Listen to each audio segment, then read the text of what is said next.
नमस्कार, मैं रविश कुमार। भोपाल एनकाउंटर मामले में सवाल न पूछने के बयान का आदर करते हुए दो वरिष्ठ पुलिस अफसरों के बयान को रखना चाहता हूं। मंगलवार को भोपाल के inspector general of police Yogesh Chaudhary ने हमारे सहयोगी श्रीनिवासन जैन के सवालों के जवाब देते हुए नफीस अंग्रेजी में कहा था कि भगौड़े कैदियों के पास 4-5 हथियार थे। उनके बयान से स्पष्ट है कि उनके पास 2 315 बोर के देसी कट्टे और 2 12 बोर के कट्टे थे।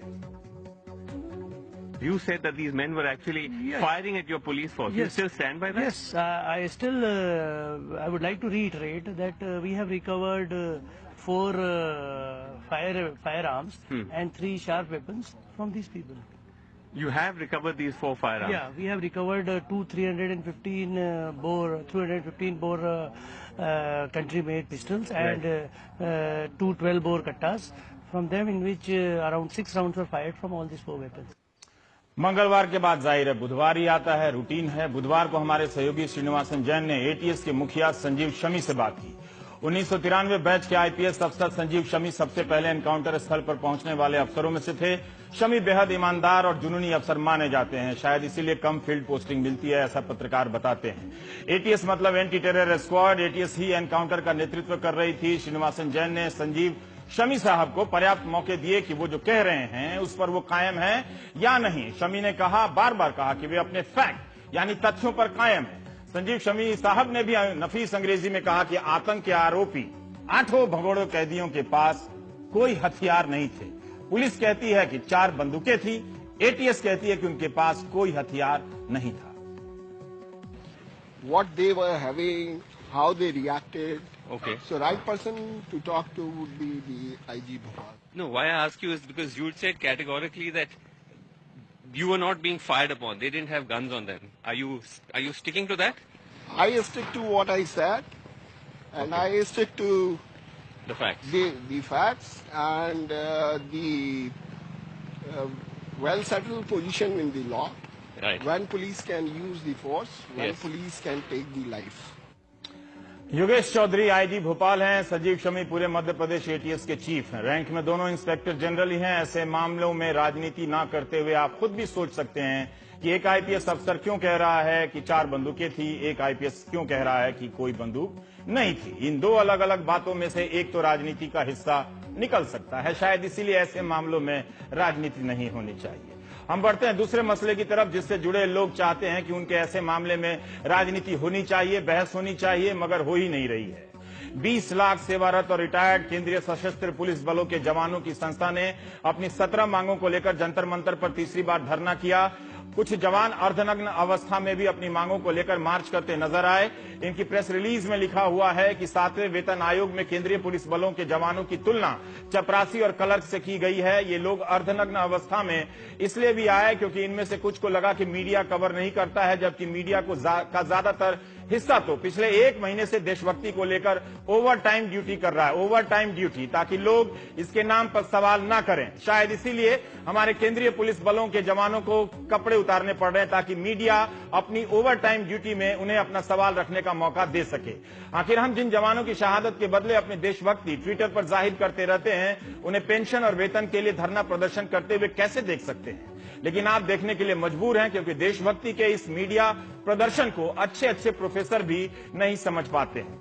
इस संगठन ने प्रधानमंत्री मोदी के प्रति आभार व्यक्त किया अपनी प्रेस रिलीज में कि आप भारत के पहले प्रधानमंत्री हैं जिन्होंने हिमवीरों के साथ सरहद पर दिवाली मनाई। लेकिन हम देश के 20 लाख अर्धसैनिक परिवार आपका ध्यान काबुल यात्रा में दिए गए बयान की तरफ दिलाना चाहते हैं, जब आपने यह कहा था कि कीप इट अप महोदय, अब समय आ गया है कि आप अर्धसैनिकों को अप कर सकते हैं।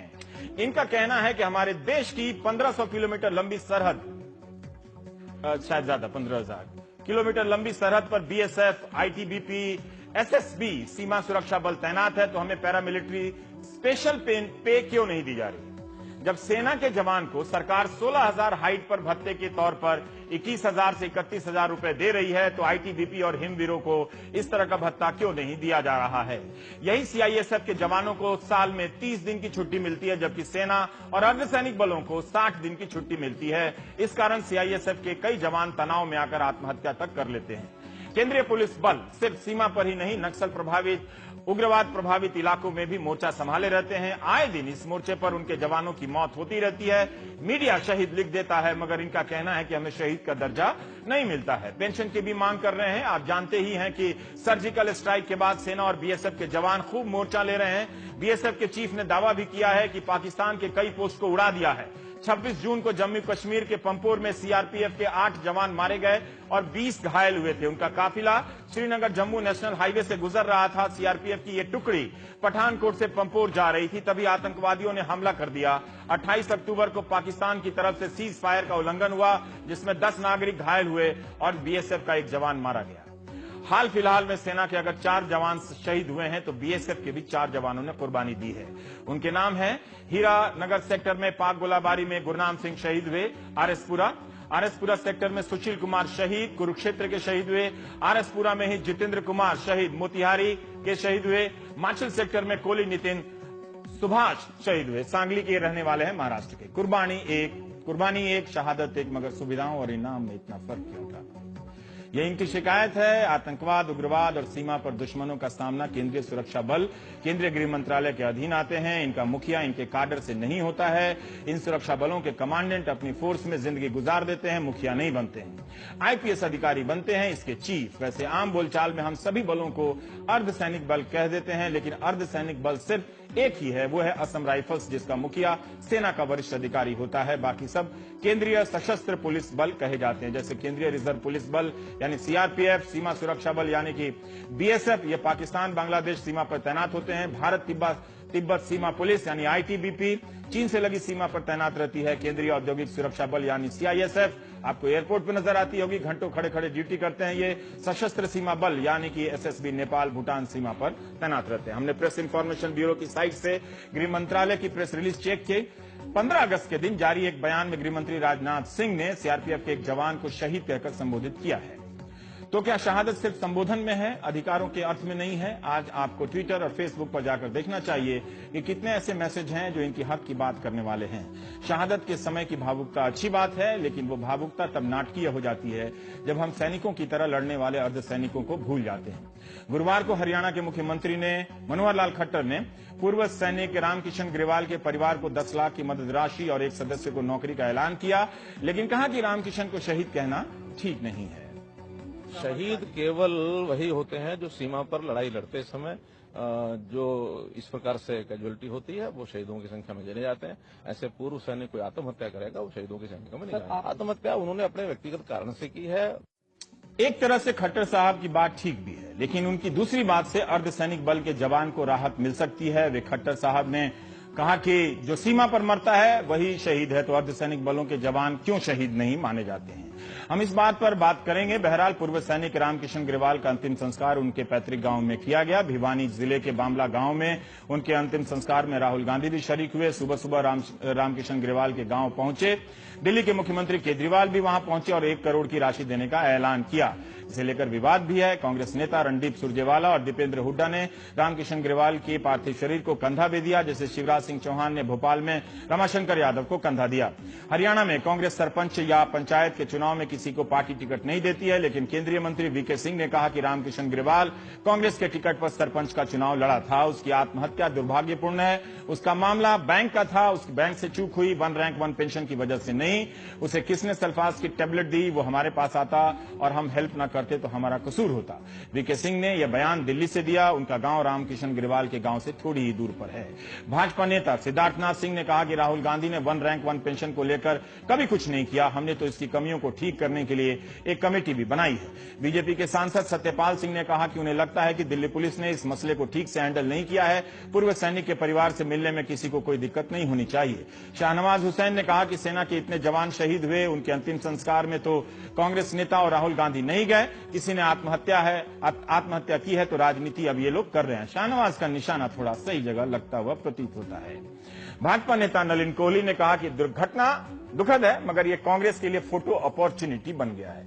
कांग्रेस बीजेपी की इस आलोचना के बाद भी इस मामले को लेकर सक्रिय नजर आ रही है। आम आदमी पार्टी भी और सक्रिय नजर आ रही है। भिवानी से लौटकर शाम को राहुल गांधी ने जंतर मंतर पर कैंडल मार्च करने का नेतृत्व करने के लिए निकले, लेकिन उन्हें पुलिस ने अपनी गिरफ्त में ले लिया। 2 दिन में राहुल गांधी तीसरी बार डिटेन किए गए। राहुल गांधी को संसद मार्ग थाने ले जाया गया, फिर वहां से तुगलक रोड थाने ले जाया गया, वहीं पर इनका घर है, वहां गाड़ी में ये बैठे रहे, काफी देर तक बैठे रहे। प्रवक्ता मनीष तिवारी ने कहा कि यह घोषित आपातकाल है। तिवारी ने कहा कि अगर राजनीतिक लोग सांत्वना व्यक्त नहीं करेंगे तो और कौन करेगा। वैसे जंतर मंतर पर कैंडल मार्च से पहले हिरासत में लेने का क्या तुक है? एक दलील है कि इस प्रदर्शन की इजाजत नहीं ली गई थी, कांग्रेस कहती है कि इजाजत ली गई थी। और अब राहुल गांधी का एक छोटा सा हिस्सा उमाशंकर सिंह ने बात किया है, वो हम आपको दिखाते हैं। हाँ, वो थोड़ी देर में हम दिखाते हैं। तो अब हम आते हैं अपने आज के मुद्दे पर। वीपीएस पंवार साहब हैं, आप एक्स आईजीपी हैं सीआरपीएफ के। पहला सवाल एक सामान्य दर्शक की नजर से, एक बार पहले भी हमने इस विषय पर चर्चा की थी जी। कि सीमा पर दुश्मन से लड़ने में, देश के भीतर तो सब कुछ जानते हैं कि आप लोग लड़ते हैं, आप और सेना दोनों एक साथ लड़ते हैं या आप लोगों के अलग अलग मोर्चे होते हैं? नहीं, हम लोग तो सेना से, सेंट्रल पैरामिलिट्री फोर्सेस जो हैं, ये एक्चुअली इसको गवर्नमेंट तो सीएपीएफ कहती है, लेकिन मैं कभी सीएपीएफ नहीं कहता। नहीं, जो सरकार कहती है वही कहते हैं, मतलब हम तो कुछ भी कर सकते हैं, मतलब नहीं, देश है, वीर जवानों का। सरकार कॉन्स्टिट्यूशनली ठीक नहीं कह रही है। अच्छा, कॉन्स्टिट्यूशनली हम लोग जहां से डिफेंस फोर्सेज का जन्म है वहीं से हम भी हुए हैं। अच्छा, article 246 7 schedule entry 2 of union list, अच्छा, ये बात है। वहीं से हमारा भी हुआ है। राइट से। ये पैरामिलिट्री ही कहते थे पहले गवर्नमेंट। बीच में एक vice chief of army staff general Vijay Oberoi ने एक आर्टिकल लिख दिया और होम मिनिस्टर साहब ने ओवरनाइट ये नाम अपनी मर्जी से चेंज कर दिया। इसी में मेरा बड़ा सख्त ऑब्जेक्शन है। एक्चुअली ये सारी मुसीबत की जड़ यही है सेंट्रल पैरामिलिट्री फोर्सेज के लिए। तो कोई ऐसा आर्टिकल लिख दिया जाए जिसमें होम मिनिस्टर कुछ और कहने लगे तो सॉल्व हो जाएगा सर? नहीं, मैं ये कह रहा हूं कि एक आर्टिकल लिख देने से नाम कैसे चेंज हो गया। आपको देखना चाहिए ना कि करेक्ट पोजीशन क्या है।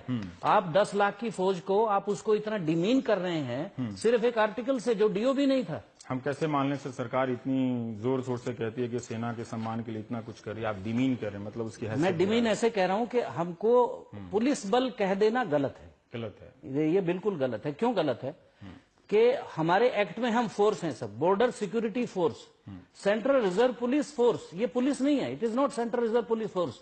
ना ही हम कोई पुलिस का फंक्शन करते हैं, हम पुलिस का कोई फंक्शन नहीं करते। पुलिस का फंक्शन है detection and prevention of crime, हम तो वो नहीं करते हैं। समझ गए बात को। तो और ना ही पुलिस जो है सेंटर के दायरे में है, पुलिस स्टेट सब्जेक्ट है, पुलिस और पब्लिक ऑर्डर। तो हमको पुलिस बना करके हमको डिमीन कर दिया गया है, हमारा स्टेटस ही डाउन हो गया पुलिस नाम दे देने से। इसी से सारी सब मुसीबत यहीं से खड़ी होती है। हमको फोर्स नहीं मानते।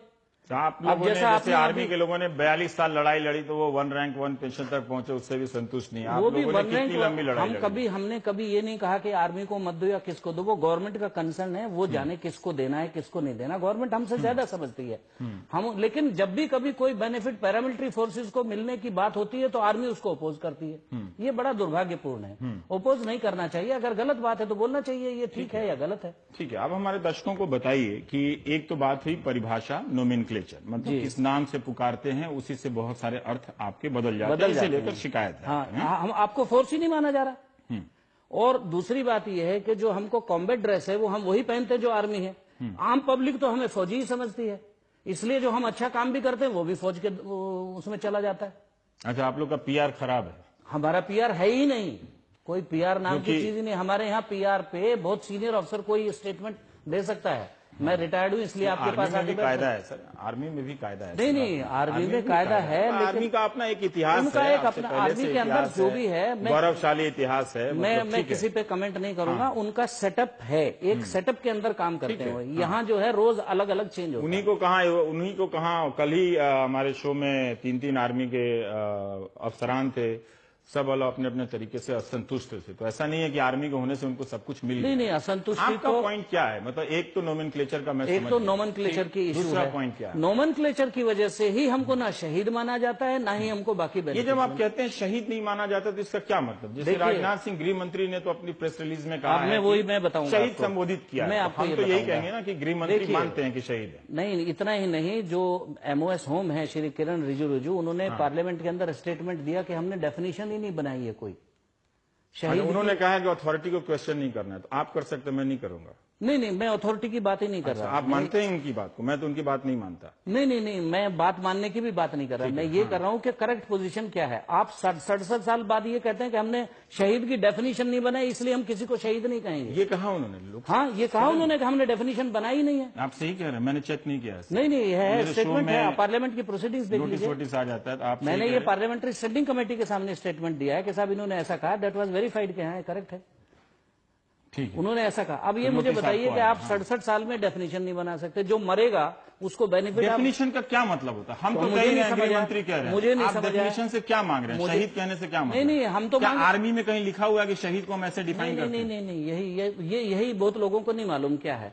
आर्मी जब कोई ऑपरेशन में जाती है, एक ऑपरेशन को नाम दे देती है, उसका यूनिट कमांडर नाम होता है, उसका ऑपरेशन का एक नाम दे देते हैं, यूनिट कमांडर उसको बैटल कैजुअलिटी डिक्लेयर कर देता है। That is how he gets benefit. क्या है?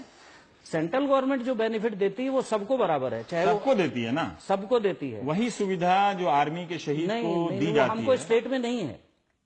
स्टेट में जाके फर्क हो जाता है, चूंकि आप ना एक्स सर्विसमैन काउंट होते हैं, ना ही आप जो है फोर्स के मेंबर काउंट होते हैं। वो सारी बेनिफिट नहीं समझ पाया। जब आप खुद कह रहे हैं कि शहादत पे, कुर्बानी पे दोनों ही को बराबर सुविधा मिलती है। नहीं, बराबर सुविधा नहीं, मैंने बोला जो ग्रांट मिलती है, हाँ, ग्रांट मिलती है वो बराबर मिलती है, लेकिन स्टेट में ग्रांट बहुत सारी फैसिलिटी अलग हैं शहीद के, अलग अलग राज्यों के, अलग राज्यों में अलग अलग। आर्मी के लिए भी तो अलग अलग राज्यों में अलग अलग है, जैसे बिहार में 11 लाख है, कहीं 1 करोड़ है। नहीं, वो तो अलग बात होगी, उनको है ना, उनको बेनिफिट तो है ना, हमको बेनिफिट नहीं है, हमको स्टेट में कोई बेनिफिट नहीं है। नहीं, अभी हरियाणा के मुख्यमंत्री ने 50 लाख। नहीं, ये तो एक किया, अगर ये बेनिफिट होता तो उनको डिक्लेयर करने की जरूरत नहीं ना हरियाणा के मिनिस्टर को, अपने आप जितना उनका था वो मिल जाता उनको। अच्छा, बाकी जो 4 शहीद हुए बीएसएफ के, उन चारों को नहीं, this is what I am saying. करूंगा इसको। हाँ, स्टेट्स में बहुत सारे अलग बेनिफिट्स हैं, जैसे फॉर एग्जांपल मैं बताऊंगा, उदाहरण कई स्टेट्स जो हैं इंडस्ट्रियल शेड्स देती हैं, कई स्टेट्स उनको सिक्योरिटी एजेंसी देती हैं, कई स्टेट्स उनको प्लॉट्स देती हैं, कई स्टेट्स उनको पेट्रोल पंप, जैसे आम पेट्रोल पंप देते हैं, फ्लैट्स देते हैं। पेट्रोल पंप नहीं मिलता। पेट्रोल पंप हमको नहीं मिलता, हमको नॉर्मल तरीके में जाना पड़ता है। इसके लिए है ऐसा कि पेट्रोल पंप आपको मिलेगा, अप्लाई करिए, लेकिन उनके लिए अलग फैसिलिटी, हमारे लिए अलग फैसिलिटी। सेना के शहीदों को तो देती है सरकार, देती है सरकार, वही मैं बोल रहा हूँ, इनको नहीं देते हैं। दूसरी बात यह है कि उनके लिए, जैसे फॉर एग्जांपल उनको जो शहीद विधवा डिक्लेयर होगी, वार विडो, उसको लाइफ टाइम एयर ट्रेवल में 50% कंसेशन है, ट्रेन ट्रेवल में कंसेशन है। हमारे लोगों को कुछ नहीं है, कुछ भी नहीं मिलता। नहीं, कुछ नहीं मिलता। और ये जो है, जो विधवा, सेकंड क्लास, जनरल क्लास, नहीं, कुछ नहीं। वो विधवा का और आर्मी के जवान की विधवा का और हमारे विधवा का करीब 15 से 20 लाख का फर्क है बेनिफिट्स में। This is what I am saying. State में जाकर के जो टोटल बेनिफिट मिलेंगे उन्हीं को तो हम। ये मांग आप जब आप बार बार स्टेट में जाके कह रहे हैं, तो ये मांग राज्य सरकारों से की जाए या केंद्र सरकार से? नहीं, केंद्र सरकार अगर ये कहेंगे यस ये भी एक्स सर्विसमैन है, केंद्र सरकार कहेंगे इनको भी शहीद कंसीडर किया जाए, वो दे देंगे। फॉर एग्जाम्पल गवर्नमेंट ने एक 2005 में ऑर्डर किया कि साहब ये भी आर्म्ड फोर्सेज के मेंबर हैं। उस ऑर्डर के पास में गवर्नमेंट ऑफ गोवा ने एक ऑर्डर कर दिया कि साहब इनको भी एक्स सर्विसमैन की तरह से बेनिफिट देना चाहिए। गवर्नमेंट ने एक ऑर्डर किया है कि इनको एक्स सर्विसमैन का लेकिन उनका कहा कि अगर चाहे तो स्टेट गवर्नमेंट दे दे। अगर चाहे क्या मतलब? लेकिन गवर्नमेंट ऑफ गोवा ने दिया ना, गवर्नमेंट ने दिया, लेकिन आर्मी हेडक्वार्टर ने, रिहेबिलिटेशन डिपार्टमेंट ने उसको इमीडिएटली लेटर लिख दिया कि साहब ये डिफेंस फोर्स के, ये एक्स सर्विसमैन में नहीं काउंट होते हैं, इनको आप नहीं दे सकते। उन्होंने कुछ नहीं दिया। उसके बाद में अंदाजन, मतलब हम हमारे सहयोगी होते तो वही ज्यादा बेहतर बताते राजीव, लेकिन कोई ऐसी संख्या, जैसे अभी बीएसएफ के 4 लोगों की शहादत हुई है, तो अर्धसैनिक बलों के लोगों का हाल क्या मतलब? देखिए, जब तक हम अर्धसैनिक बल कहलाएं तो ठीक है, लेकिन हम आर्म्ड पुलिस फोर्सेज कहां से हो गए? मैंने बोला हाँ, सशस्त्र पुलिस। सशस्त्र पुलिस बल नहीं है, हम सशस्त्र बल हैं, अर्धसैनिक बल के हैं। मान लिया, मैं सरकार जैसे ही आप अर्धसैनिक बल कहलाएंगे तो आपको एक्स सर्विसमैन के। आप लोग 3-3 बार धरना क्यों दे रहे हैं? मतलब आपने कभी मंत्री वगैरह से तो मुलाकात सबसे किया? मैंने प्राइम मिनिस्टर को लिखा है, होम मिनिस्टर को लिखा है, पार्लियामेंट्री स्टैंडिंग कमेटी के सामने में अपीयर हुआ, मैंने उनको कानून दिखाया। प्रॉब्लम कहां से हुई मैं आपको वो प्रॉब्लम बताता हूँ। 1979 में गवर्नमेंट ने एक रूल बनाया, नॉट एक्ट, रूल है, रिहेबिलिटेशन ऑफ एक्स सर्विसमैन करके। उसमें उनको कहा कि armed forces will be only army, navy and air force. अच्छा, वहां से आप गायब हो गए? वहां से गायब हो गया। उसी को वो कोट कर देते हैं सब जगह। और उसमें लेकिन उसी रूल में ये लिखा हुआ है। आप लोगों का मनोबल जैसा कुछ नहीं होता, जैसे बार बार सुनते हैं कि नहीं, मनोबल बहुत होता है आप लोगों का भी मैं मनोबल। आपको ये बताऊं, मनोबल बहुत डाउन है। और मेरे ऊपर इतना, बिकॉज मैं एक कमेटी भी हेड कर रहा हूं, सेंट्रल एक्स सर्विसमैन की कमेटी को, नेशनल कोऑर्डिनेशन कमेटी। मुझे सब लोग, मैं ये नहीं चाहता हूं कि हम लोग सड़क पे जाकर, जैसे मैं ये पसंद नहीं करता कि आप सड़क पे नंगे होकर के चिल्लाएं, आई डोंट लाइक दिस। तो मैं ये कहता हूं कि भाई हमको जो कहना है एक तरीके से, हमको डिसिप्लिन तरीके से गवर्नमेंट के सामने लॉजिकली अपनी बात रखनी चाहिए। अगर नहीं मानते हैं, आपको लगता है आपके केस में दम है, तो आप कोर्ट चले जाइए। कोर्ट नहीं गए आप लोग अभी तक? कोर्ट में हम शहीद के लिए गए, बड़ी इंटरेस्टिंग बात है। मैं कोर्ट पे प्रोसीडिंग पे तो कमेंट करने का अधिकारी नहीं हूं। उस मत की जगह नोटिस आ गया। हाँ, नहीं, कोर्ट कहते हैं कि साहब सोसाइटी तो कहती है कि सभी शहीद होते हैं, लेकिन कोर्ट ने कहा कि ये कह रहे हैं कि इन्होंने डेफिनेशन नहीं बनाई, इसलिए हम ऑर्डर पास नहीं कर सकते। कोर्ट अपनी जगह बिल्कुल ठीक है। जब आप गवर्नमेंट ये कहेगी खड़े होकर के साहब शहीद, हमने तो कोई किसी को मानते ही नहीं शहीद, इनको कैसे मान ले? गवर्नमेंट ने कोर्ट में ये कहा हमने कोई शहीद को मानते ही नहीं किसी को, तो उन्होंने कहा फिर हम क्या ऑर्डर पास करें? वो तो ठीक है अपनी जगह, लेकिन दुनिया में कहीं डिफाइंड है क्या सरकार के कागज पे कि शहीद किसे कहेंगे? मतलब आमतौर पे जो ड्यूटी पे अपनी जान देता है, परसेप्शन के जो भी कंट्री के लिए जान देगा, हाँ, जो ड्यूटी पे जो भी अपनी जान जान देता को है। न्योछावर, देखिए बाकी सर्विस में और इन सर्विसेज में क्या फर्क है। अगर आप यहाँ काम कर रहे हैं और आपके ऊपर कोई अटैक करता है, you have a choice to wriggle out. लेकिन जब आप वर्दी लगा के खड़े हैं और आपके सामने बंदूक खड़ी है, तो आपके सामने ये चॉइस नहीं कि मैं भाग जाऊंगा, गोली खानी पड़ेगी या गोली मारनी खानी पड़ेगी, मरना पड़ेगा या लड़ना पड़ेगा। मेरे पास चॉइस नहीं है वो। ये मैं इसीलिए भर्ती हुआ हूं। मैं, दिस इज द डिफरेंस। मैं अपनी जान लगाऊंगा तो जवानों को इस हम तरह पत्रकारों के पास ना तो खाने का विकल्प, खाने का हमारे पास वही है, खाने का ही विकल्प है। नहीं, मैं यही कह रहा हूं कि यही कह रहा हूं, लेकिन उनकी कंडीशन आप देखो ना, मैं आपको फोटोज दिखा सकता हूं, वो क्या क्या हालत है उनकी। पिछले 10 साल में हमारे 32 ऑफिसर मरे हैं। 32 करीब 1000 जवान मरे हैं। 1000 जवानों की शहीदी है, कहीं बता दे कोई। अब मैं अगर ऐसे कहूंगा तो बहुत लोगों को बुरा लगेगा। इंडिपेंडेंस के बाद सेंट्रल पैरामिलिट्री फोर्सेस की शहादत सबसे ज्यादा है। मैं किसी को नहीं कहता किसके मुकाबले में ज्यादा है, लेकिन सबसे ज्यादा है किसी भी ऑर्गेनाइजेशन या कंबाइंड ये ऑर्गेनाइजेशन। जो आप कह रहे हैं भत्ते में, जैसे आपने कहा कि पहाड़ पे, ऊंचाई पे है ना, 16,000 से 21,000 आपकी प्रेस रिलीज में देखा, ये क्या है? मतलब वहां आप लोगों को कितना पैसा मिलता है? क्या हर जवान को स्पेशल अलाउंस मिलता है जो उस ऊंचाई पे तैनात होता है? देखिए, अभी मैं आपको एक बात बताऊं, अभी इन्होंने कहा कि इनको हार्ड एरिया अलाउंस मिलेगा। हाँ, लेकिन आपको ये जान के परेशानी होगी कि उन्होंने कहा कि अगर हार्ड एरिया अलाउंस लोगे तो टीएडीए नहीं मिलेगा। आपको सर्टिफिकेट दोगे कि मुझे टीएडीए नहीं चाहिए, तब आपको हार्ड एरिया अलाउंस मिलेगा। ज्यादा कौन होता है, टीएडीए होता है या हार्ड? नहीं, कहीं पे दोनों बराबर हैं, तो जो जिसकी जो चॉइस है वो ले लेता है। लेकिन मुझे ये बताइए, हार्ड एरिया अलाउंस का टीएडीए से क्या ताल्लुक है? जब भी कोई गवर्नमेंट सर्वेंट अपने हेडक्वार्टर से बाहर जाता है, उसको टीएडीए एंटाइटल्ड है। हार्ड एरिया अलाउंस है because of the arduous nature of the place. कहीं ज्यादा आर्मी के भी लोग कहते हैं, मैं कहीं पुराना लेख पढ़ा था, अभी सरकार ने क्या फैसला लिया मुझे ज्ञात नहीं है, कि गुवाहाटी में कोई अफसर तैनात होता है तो उसको ज्यादा हार्ड एरिया अलाउंस मिलता है, जबकि सेना के लोग किसी मुश्किल जगह मैं पे उस जाते बात हैं तो से कम मिलता है। मैं उस नहीं, मैं एक बात ये मैं भी कह रहा हूँ controversy में जाना नहीं चाहता, वो भी लेकिन- उन अंतरों से जूझ रहे हैं। नहीं, मतलब लेकिन ऐसा वो नहीं वहाँ कि एक गड़बड़ है। वहाँ टोटल काउंट करिए आप, टोटल कितना मिल रहा है। तो क्या आप उसमें जिस free हार्ड आप- एरिया में सेना का जवान तैनात है उसको TADA plus hard area allowance मिलता है? नहीं, उनके साथ हमारा कोई कंपेरिजन तो मैं ठीक है, आप नहीं करना चाहते, पर आप करना चाहते नहीं हैं कि चाहिए। टीएडीए प्लस हार्ड एरिया मेरा ऐसा मानना है, अलाउंस मिलना सारी चाहिए। दुनिया के अंदर ये प्रिंसिपल है कि डिफेंस फोर्सेस को हाईएस्ट लेवल पे रखना है। ये हमारा ही नहीं है, सारी दुनिया का यही प्रिंसिपल है। उनको सबसे ज्यादा बेनिफिट्स मिलते हैं, हमें कोई ऑब्जेक्शन नहीं है उसमें। वी विल नॉट ऑब्जेक्ट, और हमें कोई ऑब्जेक्शन होना भी मिलना नहीं भी चाहिए, ठीक है। मिलना भी चाहिए, because they are prepared for war and they fight the enemy. लेकिन बात मैं अब दूसरी बात पे आता हूं। जब आप वार की बात कर रहे हैं, वार किससे होती है? एनिमी से। उसी को तो वार कहते हो ना। मेरी आपकी लड़ाई होगी तो वार नहीं कहलाएगी ना, ये तो मेरी और आपकी लड़ाई कहलाएगी।